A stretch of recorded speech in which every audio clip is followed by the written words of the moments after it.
Chapter 42, entitled Mary and Bird. Meanwhile, Mary was busy getting back onto her feet and into the swing of things. After reading so many books in so short a time, she decided to have a wander round the house, and usually for her, she was getting bored, and she decided to stretch her legs. The nurse said that she should get out more and be more active.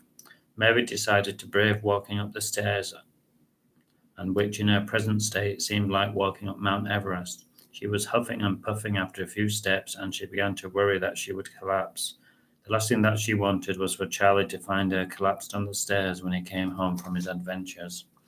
She was ready to turn back when she heard a strange high-pitched squeaking noise, almost like a balloon being pinched tightly and all of the air coming out.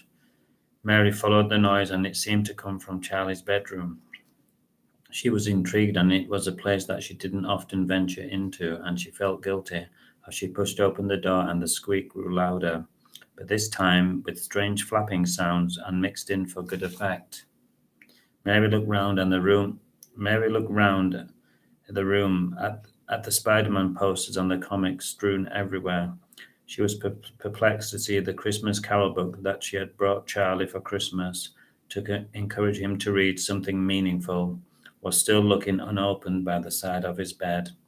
Mary sighed. It was obvious that it was unread, and it looked like it had been kept in a glass cage in a museum like an artifact.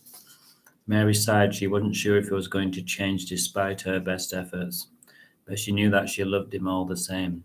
Mary moved towards the squeaking noise which came from the cupboard, and she opened it slowly with trepidation.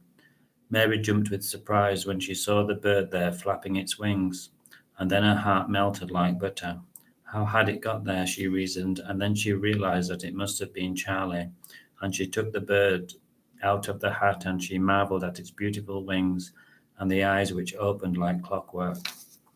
Mary would have to speak to Charlie when he returned, as she was sure that the bird wouldn't survive long in the cupboard.